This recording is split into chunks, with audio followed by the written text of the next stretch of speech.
आपको 12 मार्क्स पक्के करना है ओसीएम में तो आपने एकदम सही वीडियो पे क्लिक किया है। ये वीडियो एंड तक देखना, आपको 12 मार्क्स का कॉन्फिडेंस आ जाएगा, क्योंकि यहाँ पे आपको एग्जाम में डिस्टिंग्विश बिटवीन 12 मार्क्स के लिए पूछे जाते हैं। ठीक है, आपको कोई 4 दिए जाते हैं, आपको एनी 3 सॉल्व करने होते हैं। ठीक है, तो ये सबसे इंपॉर्टेंट डिस्टिंग्विश है, डिस्ट्रिक्ट कमीशन, स्टेट कमीशन और नेशनल कमीशन वाला। ठीक है, ये तीनों में से कोई ना कोई दो के बीच में डिस्टिंग्विश आ ही जाता है। ठीक है, तो मैं यहाँ पे आपको लाइन टू लाइन एक्सप्लेन करूंगी 5 से 6 पॉइंट्स। ठीक है, आपको एटलीस्ट 5 पॉइंट्स तो लिखने ही है। ठीक है, एग्जाम में 4 मार्क्स के लिए होता है ईच डिस्टिंग्विश बिटवीन।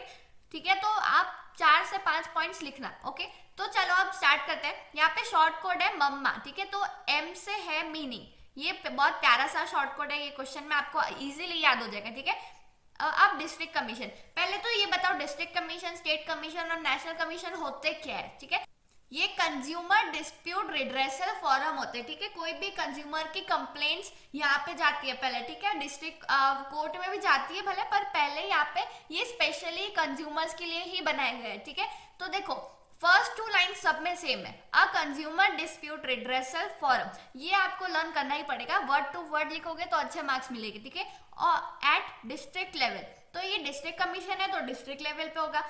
और इस्टेब्लिश कौन करता है? State government. ठीक है, district commission establish by state government is known as direct commission. देखो मीनिंग इतना इजी था, सिर्फ यहाँ पे आपको 2 लाइन आपको थोड़ी लर्न करनी पड़ेगी word to word. A consumer dispute redressal forum at district level, district commission है तो डिस्ट्रिक्ट लेवल, और फिर इस्टेब्लिश कौन करता है? State government. दैट्स इट, खत्म मीनिंग।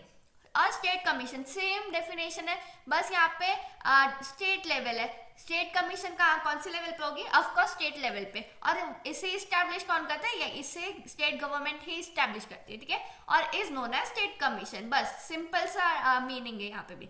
फिर a consumer dispute redressal forum at national level, national commission है तो ये नेशनल लेवल पे होगी। इस्टेब्लिश बाय सेंट्रल गवर्नमेंट, ये कौन इस्टेब्लिश करता है? Central government. By notification is known as national commission.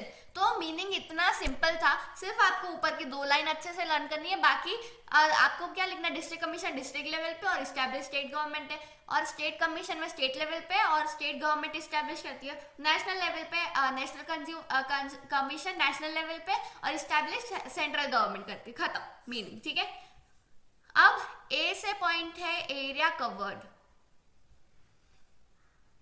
Area covered, it covers particular district, district commission है तो ये एक पर्टिकुलर डिस्ट्रिक्ट की कवर करती है। और it covers particular state, state commission क्या करता है? इट पर्टिकुलर स्टेट कवर करता है। और ये नेशनल कमीशन कितना कवर करता है? It covers the entire country. ठीक है, तो बस ये छोटू सा पॉइंट था एरिया कवर का।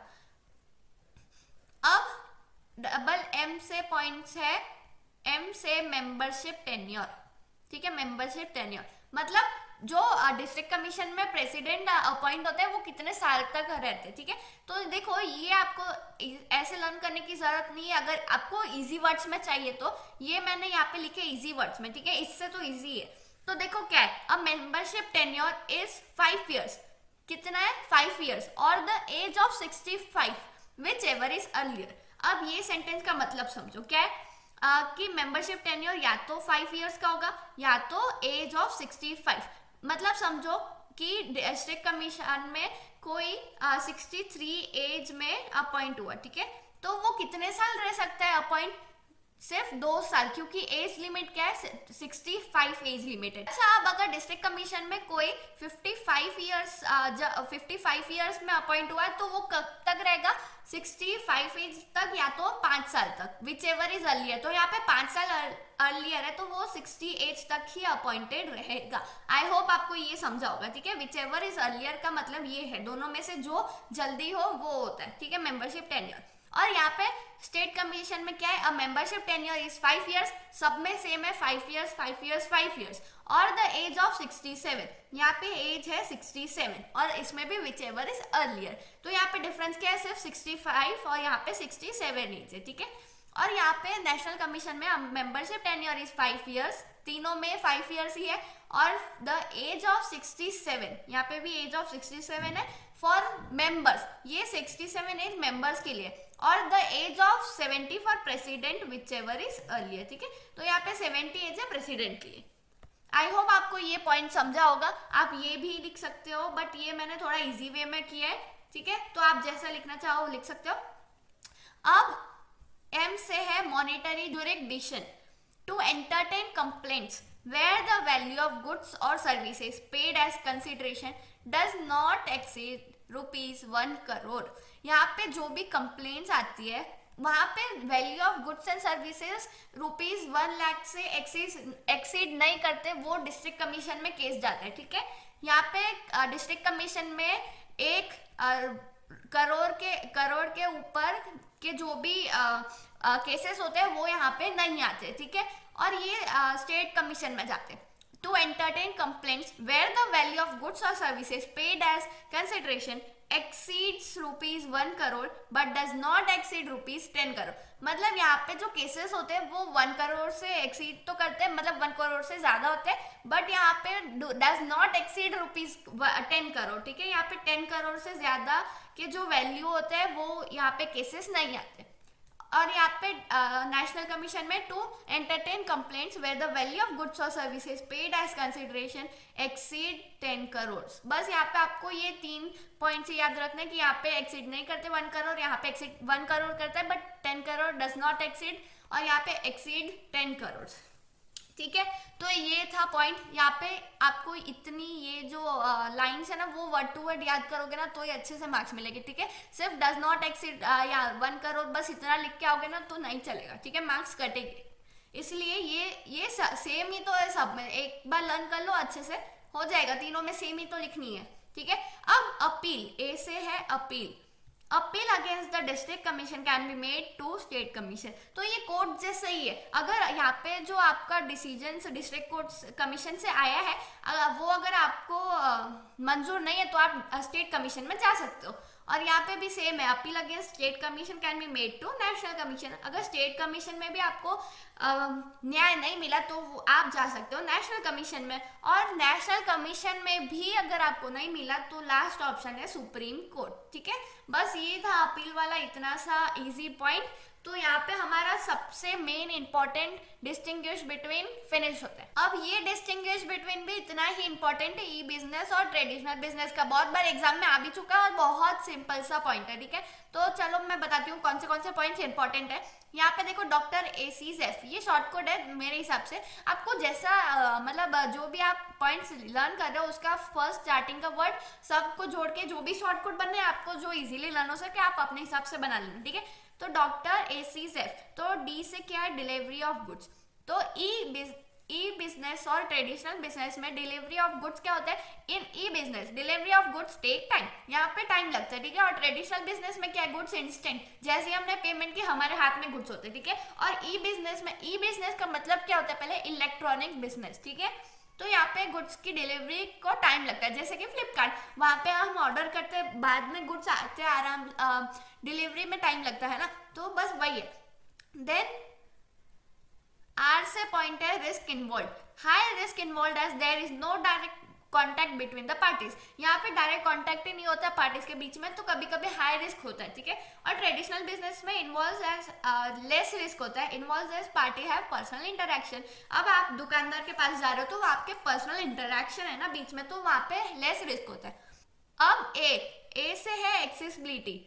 यहाँ पे ई बिजनेस क्या होता है, it is available round the clock, मतलब 24/7 ये अवेलेबल होता है। ठीक है, यहाँ पे कभी भी शॉपिंग कर सकते हो। It is available during limited time, traditional business limited time के लिए ही अवेलेबल होता है। ठीक है, सी से पॉइंट है customer interaction. In e business there is absence of face to face interaction. यहाँ पे face to face interaction possible है क्या, नहीं, तो यहाँ पे पॉसिबल है, face to face interaction is possible. ठीक है, तो ये इतने इजी और छोटे छोटे पॉइंट्स आप इजीली लर्न कर सकते हो। अब एस से पॉइंट है सेटिंग अप कॉस्ट। यहाँ पे it takes very nominal cost. यहाँ पे कोई दुकान हमें रेंट पे नहीं लेनी होती है, हमें पूरा एक फिजिकल सेटअप नहीं करना होता है। ठीक है, तो यहाँ पे नॉमिनल कॉस्ट होता है, और यहाँ पे ट्रेडिशनल बिजनेस में it takes huge capital in order to setup. ठीक है, तो ये इसमें से आपको जो इजी पॉइंट्स लगे वो आप लिखना। ठीक है, कोई भी 5 से 4, ठीक है, 4 मत ही लिखना, 5 से 6 लिखो। ठीक है। अब फॉर्मेशन वाला पॉइंट भी इजी है, e business is easy to form और traditional business take lengthy and complicated procedure to form. ठीक है, ये सिंपल सा डिस्टिंग्विश हमारा यहाँ पे खत्म होता है। अब ये ई कॉमर्स और ई बिजनेस का भी डिस्टिंग्विश है। ऊपर क्या है, ई कॉमर्स, ई बिजनेस और ट्रेडिशनल बिजनेस के बीच में डिस्टिंग्विश था। ठीक है, और ये भी इंपॉर्टेंट है थोड़ा, ये भी आने के चांसेस है। ठीक है, और इसका शॉर्ट कोड मैं यहाँ पे आपको बोल नहीं सकती एक्चुअली, आप समझ जाना, अगर आप लेजेंड्स हो तो पक्का समझ जाओगे। यहाँ पे W से पॉइंट है, यहाँ पे एक T से पॉइंट है और यहाँ पे F से पॉइंट है, बाकी के बच्चे M से और C से। ठीक है, अगर आपको समझ गया तो कमेंट में जरूर बताना, मैं यहाँ पे बोल नहीं सकती वो शॉर्ट कोड। ठीक है, चलो पढ़ो। ठीक है, meaning, e commerce involves commercial transactions done over internet. Simple सा मीनिंग था, खत्म। अब e business is conduct of business processes on internet. Simple. ठीक है, what is it? E commerce is subset of e business और e business is superset of e commerce. कितना छोटू सा और इजी सा पॉइंट था। अब features, e commerce just involves buying and selling of products and services. यहाँ पे सिर्फ buying and selling of goods and products और सर्विसेज होता है। ठीक है, और e business includes all kinds of pre sale and post sale efforts. ठीक है, तो यहाँ पे सब कुछ होता है और यहाँ पे सिर्फ बाइंग एंड सेलिंग होती है। ठीक है, अब कॉन्सेप्ट है, e commerce is narrower concept and restricted to buying and selling. यहाँ पे ये कॉन्सेप्ट नैरोवर है क्योंकि ये रेस्ट्रिक्टेड है सिर्फ बाइंग एंड सेलिंग से, और ये ब्रॉडर कॉन्सेप्ट है क्योंकि यहाँ पे सब कुछ होता है। That involves market serving, supply chain and logistic management and using data mining. ठीक है, अब transaction, it is more appropriate in B2C। ये B2C क्या है, बिजनेस टू कॉमर्स कॉन्टेक्स्ट, और it is used in context of business to business. ठीक है, transactions which in network is used. E-commerce involves the mandatory use of network, और e-commerce can involve the use of internet, intranet और extranet। यहाँ पे ये तीनों का use होता है और यहाँ पे सिर्फ यूज ऑफ इंटरनेट होता है। ठीक है, तो ये था यहाँ पे डिस्टिंग्विश, इसका भी खत्म। अब आता है BPO और KPO। तो आपने चैप्टर में पढ़ा ही होगा क्या, ये आउटसोर्सिंग के टाइप्स है। ठीक है, BPO refers to outsourcing of non-primary activities of organization to an external organization to minimize cost and increase efficiency। तो यहाँ पे क्या होता है, कोई एक ऑर्गेनाइजेशन नॉन प्राइमरी एक्टिविटीज किसी बाहर के ऑर्गेनाइजेशन को दे देती कि लो भाई आप करो। ठीक है, तो वो होता है BPO। और KPO is another kind of outsourcing whereby functions related to knowledge and information are outsourced to third party services providers। ठीक है, अब degree of complexity, BPO is less complex, यहाँ पे कॉम्प्लेक्सिटी नहीं है ज़रा, और KPO is complex। ठीक है, अब requirements, BPO requires process expertise. ठीक है, और KPO रिक्वायर्स नॉलेज एक्सपर्टाइज। ये छोटे छोटे पॉइंट है, आपको इजीली लर्न हो जाएगी। ठीक है, अब talent required in employees, BPO requires good communication skills. ठीक है, यहाँ पे एम्प्लॉयज में गुड कम्युनिकेशन स्किल्स होने चाहिए। KPO refers professional qualified workers. ठीक है, KPO requires professional qualified workers. Then focus on, BPO focus on low level process और KPO focus on high level of process. तो बस यहाँ पे सिर्फ 5 ही पॉइंट थे, तो यहाँ पे हमारा ये चैप्टर के डिस्टिंग्विश बिटवीन खत्म होते हैं। अब चैप्टर नंबर 4 से है ये distinguish between life insurance, fire और मरीन इंश्योरेंस। तो लाइफ इंश्योरेंस क्या है, मीनिंग, सबसे पहले आपको मीनिंग ही लिखना होता है। A contract whereby insurance company undertakes to pay a certain sum of money either on death or maturity for a consideration। ठीक है, तो ये किसको पैसे देती है, जिसने इंश्योरेंस लिया है। ठीक है, इंश्योरेंस कंपनी से। अगर सपोज आपने आपके कोई फैमिली मेंबर का इंश्योरेंस लिया और उसकी डेथ हो जाती है, तो ये इंश्योरेंस कंपनी आपको सर्टेन सम ऑफ मनी देती है। वो कॉन्ट्रैक्ट, जब कॉन्ट्रैक्ट होता है तब वो सब फाइनल हो जाता है। ठीक है, तो बस ये लाइफ इंश्योरेंस। और फायर इंश्योरेंस क्या है, a contract in which insurer promises to pay compensation in to insured.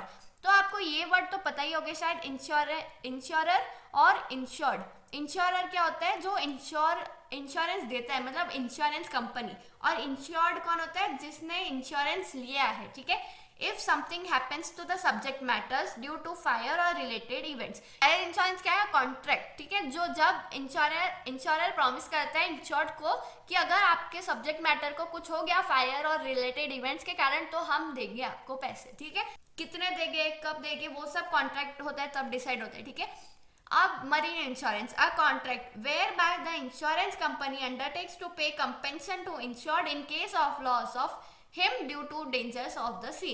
तो मरीन इंश्योरेंस सिर्फ ये इसके लिए ही होता है कि कोई भी मतलब ट्रांसपोर्टेशन में कोई भी अगर डेंजर्स होते हैं सी में बहुत सारे, ठीक है, तो अगर कुछ हो जाता है, लॉस हो जाता है, तो मरीन इंश्योरेंस जिसने लिया होगा उसको कंपेंसेशन मिल जाता है, ठीक है।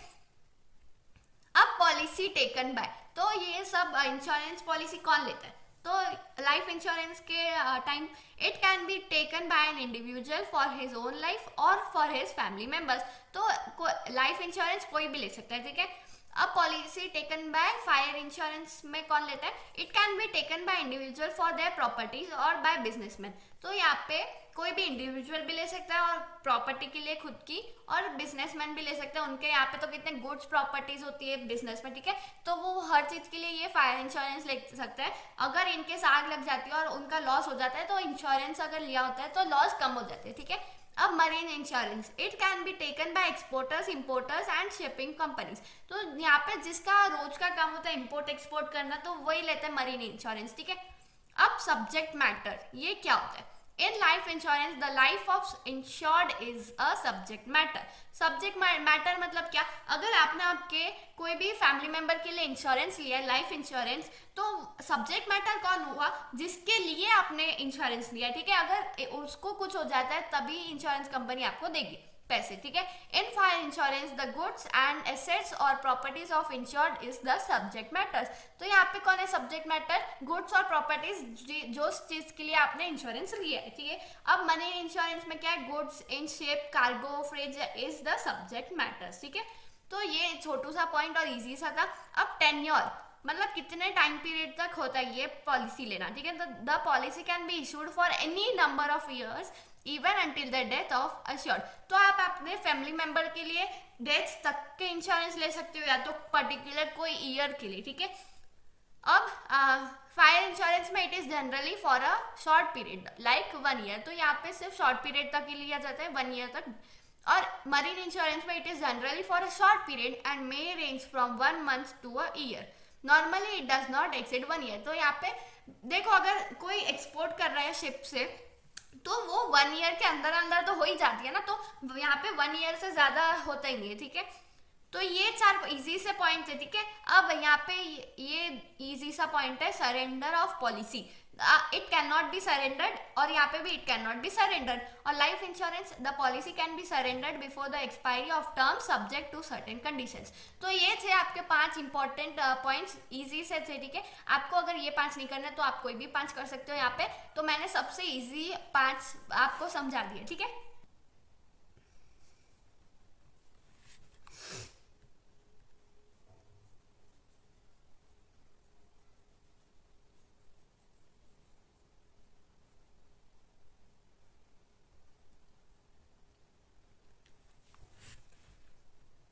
ये चैप्टर का सेकंड डिस्टिंग्विश है current account, saving account and fix deposit account. ये आपने डे टू डे लाइफ में भी सुना ही होगा, ये बैंक अकाउंट्स होते हैं। करंट अकाउंट पहले तो सबसे पहले मीनिंग का पॉइंट आता है, it is that account which is maintained by businessman and others who have regular bank transaction. तो जहाँ पे जिसका रोज का बैंक ट्रांजेक्शन होता है तो वो ही करंट अकाउंट खुलवाता है, ठीक है। और सेविंग अकाउंट कौन खुलवाता है? It is that account which is open by individuals in order to save a part of their income. तो सेविंग अकाउंट आपके घर में भी किसी ने खुलवाया होगा कि कुछ पार्ट उनका इनकम से सेव हो सके इसलिए। और fix deposit account, it is that account where a fix sum of money is deposited for a fix period, ठीक है। अब withdrawals, customer can withdraw money by cheque. तो यहाँ करंट अकाउंट में मनी चेक से विड्रॉ हो सकते हैं। Customer can withdraw either by cheques और बाय विड्रॉवल स्लिप्स, ठीक है। और customer can not withdraw during the specific period. तो फिक्स डिपॉजिट अकाउंट में जो मनी डिपॉजिट होता है वो कभी भी नहीं ले सकते, ठीक है, विड्रॉ नहीं हो सकता कभी भी। अब डॉक्यूमेंट्स, तो ये डॉक्यूमेंट्स क्या है जो बैंक देती है आपको करंट अकाउंट के खुलवाने के टाइम? आपको क्या देती है बैंक? पासबुक देती है, चेकबुक देती है, स्टेटमेंट ऑफ अकाउंट देती है, paying slip book to the customers, ठीक है। तो ये आपके डे टू डे नॉलेज के लिए भी हेल्पफुल है, ठीक है, सिर्फ एग्जाम ओरिएंटेड मत पढ़ो। अब डॉक्यूमेंट्स, सेविंग अकाउंट खुलवाने के टाइम क्या देती है बैंक? पासबुक देती है, चेकबुक देती है एंड पे इन स्लिप बुक देती है, ठीक है, कस्टमर्स को। फिर फिक्स डिपॉजिट अकाउंट के time the bank gives a fix deposit receipts to the customers, ठीक है। अब who take it? Current account कौन खुलवाता है? It is suitable for traders, businessman, firms और इंस्टीट्यूशन। तो जिसके यहाँ पे लिखा है ना who have regular transaction, bank transaction, तो यहाँ पे ट्रेडर्स की बैंक ट्रांजेक्शन रोज रहते हैं, बिजनेस मैन के रहते हैं, फर्म्स और इंस्टीट्यूशंस, ठीक है। अब saving account, it is suitable for fixed income group, wages और सैलरी अर्नर्स। तो मतलब सेविंग अकाउंट उनका कुछ इनकम का पार्ट सेव करने के लिए ये कोई भी फिक्स इनकम ग्रुप, वेजेस और सैलरी अर्नर्स खुलवा सकते हैं। अब fix deposit account, it is suitable for any person with temporary ideal cash. तो आपके पास समझो 50,000 है, तो आपने एक फिक्स डिपॉजिट खुलवा दी, ठीक है, उसमें आपने डिपॉजिट कर लिए पैसे, तो बस आप ये वही है। अब पर हमने ये 4 पॉइंट्स कर लिए और ये लास्ट वाला 5वां कर दो, इंटरेस्ट रेट। ये सबसे सिंपल है, normally interest rate is not given, और यहाँ पे इंटरेस्ट रेट इज लो, और यहाँ पे interest rate is higher, longer the period higher will be the rate of interest, ठीक है। तो यहाँ पे हमारे इजी से 5 पॉइंट्स कंप्लीट होते हैं। अब ये सबसे इजी सा डिस्टिंग्विश बिटवीन है commercial bank and central bank का, और इसका शॉर्ट कोड है लोन FP, ठीक है। तो L से पॉइंट है loans. The commercial bank provide loan to industry and commerce. Commercial bank किसे प्रोवाइड करती है? लोन इंडस्ट्री और कॉमर्स को। और सेंट्रल बैंक किसे प्रोवाइड करती है? Loans to bankers and financial institution. तो जैसे कि आपको पता है सेंट्रल बैंक बैंकर्स बैंक है, ठीक है, तो वो डायरेक्ट पब्लिक से डील नहीं करती, वो बैंकर्स बैंक है, ठीक है, तो वो बैंकर्स को लोन देती है, फाइनेंशियल इंस्टीट्यूशंस को लोन देती है, ठीक है। और O से पॉइंट है अब ownership. It can be owned by private or by government agencies. Commercial bank या तो प्राइवेट कोई भी ओन कर सकता है या तो गवर्नमेंट एजेंसीज भी ओन कर सकती है, ठीक है। और सेंट्रल बैंक आपको जैसे ये पता ही होगा, it is owned and controlled by government of India, ठीक है। सेंट्रल बैंक गवर्नमेंट ही कंट्रोल करती है, ठीक है, owned and controlled by government of India. अब A से पॉइंट है acceptance of deposits. The commercial bank accept deposit from public, ठीक है, तो ये डिपॉजिट पब्लिक से एक्सेप्ट करती है, और central bank does not accept deposit from the public, ठीक है, तो ये एक्सेप्ट नहीं करती डिपॉजिट फ्रॉम पब्लिक। अब N से है पॉइंट नंबर ऑफ बैंक्स। तो आपको पता ही होगा सेंट्रल बैंक सिर्फ एक ही बैंक होती है हर कंट्री में, ठीक है, there is only one central bank, RBI in India, ठीक है। और there are many commercial banks in India. Commercial bank कितने भी हो सकते हैं, और सेंट्रल बैंक सिर्फ एक ही होता है हर कंट्री में। अब F से पॉइंट है फंक्शंस। तो कमर्शियल बैंक के फंक्शंस क्या है? The main function is to accept deposit from public for lending to industry and others. ये पब्लिक से डिपॉजिट एक्सेप्ट करती है और फिर लोन देती है इंडस्ट्री एंड कॉमर्स को। Then central bank, the main function of central bank is to regulate the money supply in the country, ठीक है। ये इजी सा फंक्शन है ये दोनों का। और P से पॉइंट है प्रिंटिंग ऑफ करेंसी।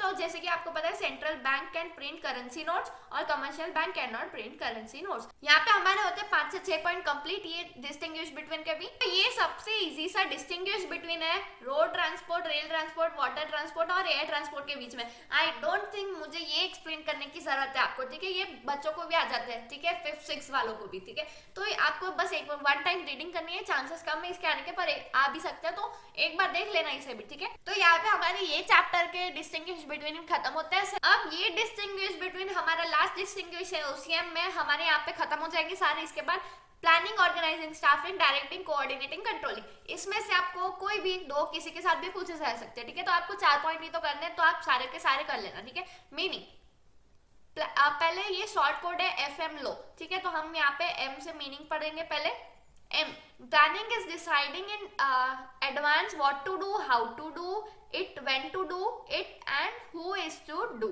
it, ठीक है। तो ये प्लानिंग क्या होता है? एडवांस में डिसाइड करना होता है कि क्या करना है, क्यों करना है, कैसे करना है और कौन करेगा, तो ठीक है, ये सिंपल सा मीनिंग था प्लानिंग का। अब organising is the process of defining and grouping the activities of the enterprise and establishing the authority relationships among them, ठीक है। तो ये ऑर्गेनाइजिंग के ये मीनिंग ये लिखा है। आपने जो चैप्टर में पहले इंपॉर्टेंस वाले में किया होगा इसका मीनिंग, तो आप वो भी लिख सकते हो, ठीक है। तो जरूरी नहीं है ये same to same line to line लिखना हो। देन स्टाफिंग का मीनिंग है the staffing function pretends to the recruitment, selection, development, training and compensation of subordinate managers, ठीक है। तो यहाँ स्टाफिंग में ये सब होता है। Then directing is the guidance, inspiration, the leadership of those men and women constitute the real case responsibilities of the management, तो ये होता है directing। Then coordinating, coordination is orderly arrangement of groups efforts to provide unity of action in the pursuit of common goal. अब controlling is the process of taking steps to bring actual results and desired result closer together. अब F से point देखते हैं factors, ठीक है, ये factors internal and external factors are considered in planning process, ठीक है, तो इंटरनल और एक्सटर्नल दोनों फैक्टर्स कंसीडर किए जाते हैं प्लानिंग प्रोसेस में, और यहाँ पे internal and external factors considered in the arrangement of resources, तो ऑलमोस्ट तो सेम ही है दोनों में, ठीक है, यहाँ पे सिर्फ अरेंजमेंट ऑफ रिसोर्सेज अलग है. Then staffing is mostly concerned with internal factors, तो यहाँ पे सिर्फ इंटरनल फैक्टर्स ही कंसीडर किए जाते हैं. Then directing is concerned with directly with the internal factors, it is harmonisation of human resources, और last internal and external factors are taken into account for taking corrective action. तो आप इतना देखो, याद रखना है, यहाँ पे इंटरनल एंड एक्सटर्नल है, यहाँ पे भी इंटरनल एंड एक्सटर्नल है, और यहाँ पे भी, ठीक है, और ये दोनों में सिर्फ इंटरनल है, ठीक है, बस आप ऐसे याद रख लेना. यहाँ पे हमारे FM से होते कंप्लीट. अब L से पॉइंट है of management. Top management is concerned with the planning activities, तो प्लानिंग कौन करता है, टॉप मैनेजमेंट ही प्लानिंग करता है, ठीक है, और top and middle level management is related with organising the required resources, तो ये सब ऑर्गेनाइज कौन करता है, टॉप लेवल और मिडल लेवल, ठीक है. Then staffing, middle level management is related with recruitment, training and selection. Top level is concerned with promotion and compensations. तो देखो यहाँ पे डिस्ट्रीब्यूटेड है का, मिडिल लेवल मैनेजमेंट क्या करता है, रिक्रूटमेंट, ट्रेनिंग एंड सिलेक्शन करता है, ठीक है, और टॉप लेवल क्या करता है, प्रमोशन एंड कंपेंसेशंस, ठीक है, और middle level management is involve in the directing the employees, तो यहाँ पे डायरेक्टिंग करना किसका काम है, मिडिल लेवल का, ठीक है, और it is related to all level of management the to achieve the goals of organisation, तो ये हर लेवल ऑफ मैनेजमेंट का काम है, ठीक है, क्या, कोऑर्डिनेशन, ठीक है, और कंट्रोलिंग, ये top and middle level of management are responsible for controlling the activities. तो देखो यहाँ पे टॉप एंड मिडल है, यहाँ पे टॉप एंड मिडल है, यहाँ पे भी टॉप एंड, यहाँ पे सिर्फ टॉप है, यहाँ पे टॉप एंड मिडल है, ठीक है, और यहाँ पे सिर्फ मिडल है, और यहाँ पे हर लेवल मैनेजमेंट है, ठीक है. तो ये था इजी सा पॉइंट. अब हमारा बचा है लो L से एक पॉइंट, L से यहाँ पे 2 पॉइंट है, ठीक है, ये एक ऑब्जेक्टिव. तो प्लानिंग का ऑब्जेक्टिव क्या है, to set goals and choosing the means to achieve this goals. तो प्लानिंग का ऑब्जेक्टिव क्या है, सेट गोल्स करना, ठीक है, और अचीव कैसे करना है वो सब देखना. देन ऑर्गेनाइजिंग का ऑब्जेक्टिव क्या है, to identify and bring together all the required resources, simple. और staffing, to appoint right type of people at right position and the right time, ठीक है, and to direct the subordinates to get the things done in the right manner, तो ये है directing का objective. Then to ensure harmony of efforts of employees for smooth functioning of organisation, तो ये coordinating का objective है, ठीक है. Then to ensure that the objectives are achieved according to the plan. Controlling का ऑब्जेक्टिव क्या है कि देखना कि सारे गोल्स अचीव हुए या नहीं प्लान के हिसाब से, ठीक है. अब O से और एक पॉइंट है ऑर्डर. ये सबसे इजी पॉइंट है, it is the basic first function of management process. तो प्लानिंग क्या है, सबसे फर्स्ट प्रोसेस है, ठीक है. Then it is based on planning. Organising क्या है, बेस्ड ऑन प्लानिंग है. Then it follows organising process. Staffing, it follows organising and staffing for execution of planning, ठीक है. Then it is an important element of organizing which follows planning. और यहाँ पे end, it is an end function of management and process. तो ये थे order, ठीक है. तो यहाँ पे हमारे ये सारे पॉइंट्स होते हैं कंप्लीट, और ये last distinguish between the OCM में बस इतने ही डिस्टिंग्विश बिटवीन है. आप अभी के अभी जाके ये सारे डिस्टिंग्विश बिटवीन लर्न कर लेना, ठीक है. 12 मार्क्स आपको कंफर्म हो जाएंगे ये डिस्टिंग्विश बिटवीन करने के बाद, ठीक है. एंड सॉरी गाइस, एक्चुअली मेरी यहाँ पे एग्जाम्स चल रही है, इसलिए मैं वीडियोस अभी नहीं डाल पा रही हूँ, पर डोंट वरी, एग्जाम से पहले मैं आपको बहुत बहुत बहुत हेल्पफुल वीडियोस अपलोड करूंगी, ठीक है. So do like and subscribe. मिलते हैं नेक्स्ट वीडियो में, तब तक के लिए बाय बाय.